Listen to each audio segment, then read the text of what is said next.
કેટલાય બાળકો બિચારા દુઃખી છે કે બાળકો તેજસ્વી હોય, અને એ બાળકોના મા બાપની ને એની ઘરની પરિસ્થિતિ એવી હોય કે આગળ અભ્યાસ કરી શકે એવો હોય ને એની બધી શક્તિ રૂંધી જતી હોય.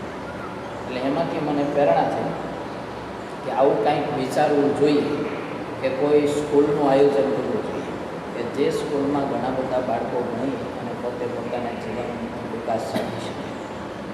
આવો સંકલ્પ થયો. એમાં અમારા આ ઉત્તર વિભાગના અમદાવાદ દેશના નરનારાયણ દેવ ગાદીના આચાર્ય તેજેન્દ્ર પ્રસાદ મારી કથા હતી ગામડાઓમાં, અને મને એમને પોતાના ઉત્તરે બોલાવીને મને કહ્યું કે સ્વામી, તમે ધાંગધ્રામાં એક ગુરુકુળની સ્થાપના કરો, એવી સારી સંસ્થા બનાવો કે ઘણા બધા ગ્રામ્ય વિસ્તારના બાળકો અભ્યાસ કરીને પોતાના જીવનનો વિકાસ કંઈક સાધી શકે. મારા જીવનમાં મેં આ ઘટના અનુભવી એ તેજેન્દ્ર પ્રસાદજી મહારાજે મને પ્રેરણા કરી, અને થોડા હરિભક્તો અમારા સંતોનો થોડોક આગ્રહ, એટલે પછી આ ગુરુકુળની સ્થાપના કરવા માટેનો શુભ સંકલ્પ કર્યો. હવે મોટો જટિલ પ્રશ્ન અમારા માટે એ હતો કે અમારી પાસે નહીં કોઈ સમાજ, નહીં સંપત્તિ અને સંસ્થા બાંધવાની. મોટો પ્રશ્ન એ હતો, સંસ્થા બાંધવી એટલે સમાજ અને સંપત્તિ વિના થઈ શકે. એમાં અમે દર વર્ષે 8 દિવસની સત્સંગ શિબિર કરીએ છીએ કે જે શિબિરમાં માનવ જીવન જીવવાની સારી વિચારધારાઓ જેટલો સમાજ શિબિરમાં જોડાય એ સમાજને અમે બધું આપીએ. કેવી રીતે જીવન જીવવું, માતા પિતા સાથે કેમ વ્યવહાર કરવો, પતિ પત્નીને કેમ વ્યવહાર કરવો, પિતા પુત્રને વ્યવહાર કેમ કરવો, આ અનેક પ્રકારનું શિક્ષણ છે એ અમે શિબિરમાં આપીએ. એટલે આવી શિબિર કરવાને તે અમારે અહીંયા બચ્ચુભાઈ કરી અને હરિભગત છે, એટલે એમની આ વાડી હતી.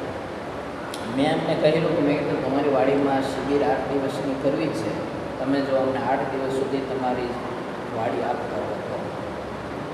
મને કહ્યું કે વાંધો નહીં સ્વામી, બહુ રાજી થયા, અને અમે શિબિરનું આયોજન કર્યું.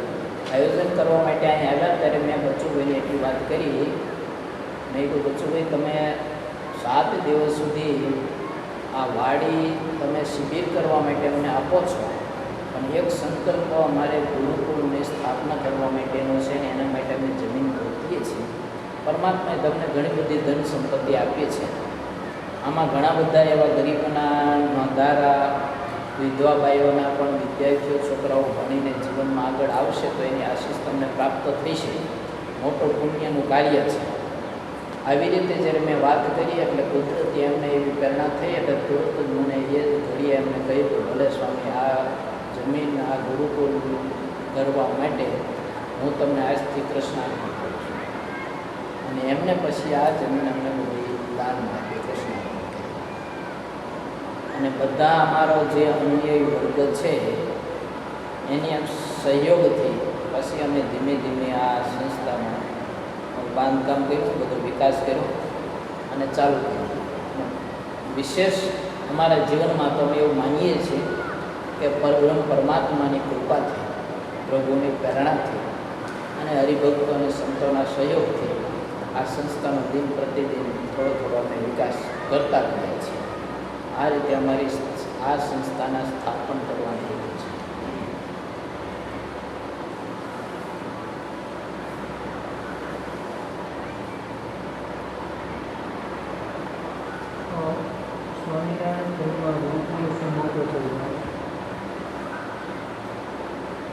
ગુરુકુળનું મહત્ત્વ તો સ્વામિનારાયણ સંપ્રદાયમાં તો ખરું જ, અને સારા એ ભારત દેશમાં મહત્ત્વ એ છે કે એજ્યુકેશનની તો વર્તમાન કાળમાં બહુ જરૂરી છે.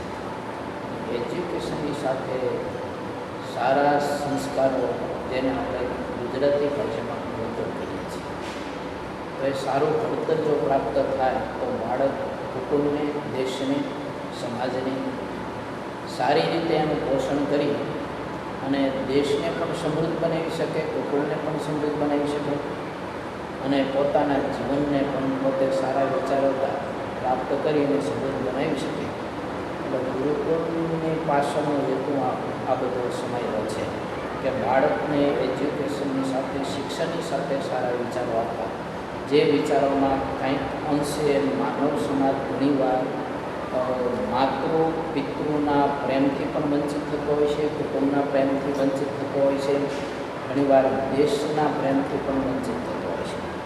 તો માતૃ પિતૃ અને કુટુંબને દેશના પ્રેમથી વંચિત ન થાય એના માટે જો આવા પવિત્ર સંતોની સાનિધ્યમાં રહે અને બાળક જો અભ્યાસ કરે તો બાળક સારો એવો આદર્શ સમૃદ્ધ બને. અને જો આપણો બાળક જો સમૃદ્ધ હશે, આપણો યુવાન સમૃદ્ધ હશે, તો દેશ સમૃદ્ધ હશે, કુટુંબ સમૃદ્ધ હશે અને જીવનમાં સારું એવું સિદ્ધિ પોતે પ્રાપ્ત કરી શકે. ગુરુકુળની પાછળ હેતુ આટલો જ છે કે સારા આદર્શ વિચારો આપવા અને જીવનમાં સવારે જાગવાથી રાત્રે પોતે સૂવે ત્યાં સુધીની દિનચર્યાઓ સંતોના માધ્યમમાં એક બધી ક્રિયાઓ એને બધી શીખવાડવામાં આવે છે કે એમ જીવન જીવવું, કેવી રીતે રહેવું, વિચારધારા કેમ પ્રાપ્ત કરવી, માતા પિતા પ્રત્યે કેવો વ્યવહાર કરવો, દેશ બાંધવો સાથે કેવો વ્યવહાર કરવો, સ્વજનો સાથે કેવો વ્યવહાર કરવો, શિક્ષકો સાથે કેવો વ્યવહાર કરવો, જીવનને કેવી રીતે આપણે આદર્શ બનાવવું, આવા બધા વિચારો આ ગુરુકુળમાં બાળકોને આપવામાં આવતા હોય છે.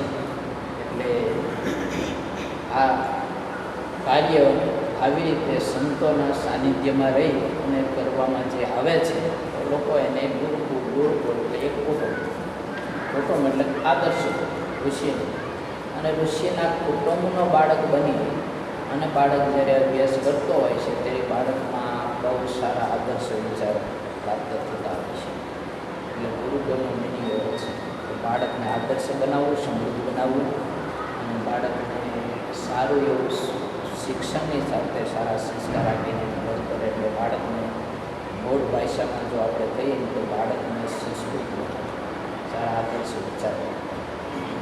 એક પ્રશ્ન છે કે મારા કે સ્વામિનારાયણ સંપ્રદાયની અંદર ગુરુકુળની શરૂઆત કોણે કરી અને કેવી રીતે એમને પ્રેરણા થઈ કે આ ગુરુકુળ જરૂર છે, કે સમાજને અંદર આ ગુરુકુળની જરૂર છે જેથી લોકોને જ્ઞાન મળે?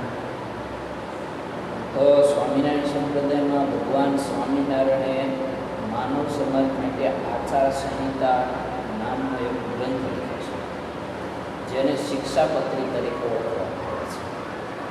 212 શ્લોક છે અને એમાં માનવ જીવન જીવવાની વિચારધારાઓ બતાવી છે. એમાં ભગવાન સ્વામિનારાયણે 200 વર્ષો ભારત દેશનું નિરીક્ષણ જ્યારે કર્યું ત્યારે ભગવાન સ્વામિનારાયણને નિરીક્ષણના અંતે એ વિચારધારા પ્રભુએ એમાંથી એવી નક્કી કરી કે આ સમાજને જો સમૃદ્ધ બનાવવો હોય છે તો એને પહેલાં આદર્શ શિક્ષણ આપવું છે.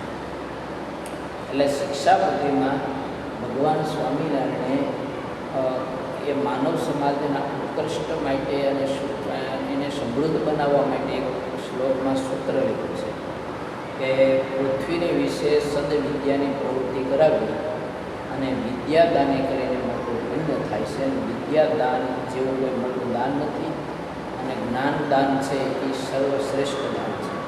એટલે આ ભગવાન સ્વામિનારાયણની વિચારધારા, એ ભગવાન સ્વામિનારાયણની વિચારધારાને વર્ષો સુધી સંતોએ બહુ નાના રૂપમાં માનવ સમાજને શિક્ષણ આપવા માટેના યોગ્ય પ્રયાસો કર્યા. પણ કેવી રીતે કે માનો